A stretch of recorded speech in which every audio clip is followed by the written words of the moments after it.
Au pied de l'immeuble noirci par les flammes, l'émotion est grande. Les habitants du quartier sont marqués par ce qu'ils ont vécu la nuit dernière. J'ai essayé d'avertir le plus de monde possible en tapant sur les portes. Moi j'habite au 4e, donc du 4e au 0. Je crie il y a le feu, faut sortir. Franchement, j'ai pas dormi de la nuit, j'ai fait que pleurer. Je me disais ça peut arriver à tout le monde, ça peut être nous, ça peut. Je faisais que penser à la petite, à la petite, à la petite. À la petite. Ça peut être ça pouvait être ma fille, quoi.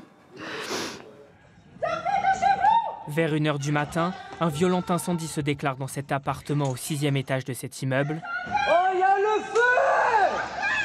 Filmé par les habitants du quartier, le logement est entièrement détruit par le feu. 41 pompiers sont mobilisés.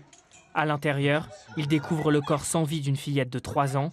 Selon le parquet de Nice, son père a été réveillé par les flammes et aurait tenté de maîtriser l'incendie. Il est ensuite descendu par le balcon à l'étage inférieur, puis il est remonté par la cage d'escalier pour tenter de sauver sa fille, mais il n'a pas pu pénétrer dans l'appartement en feu.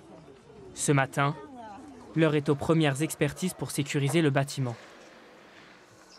Une partie des habitants de cet immeuble n'a pas d'électricité. La totalité n'ont pas de gaz. Et puis il y aura ceux du 6e étage notamment qu'il faudra reloger dans la durée avec leur assurance. La piste accidentelle est privilégiée par le procureur de Nice, mais les investigations se poursuivent pour déterminer l'origine exacte du feu. 15 personnes ont été relogées.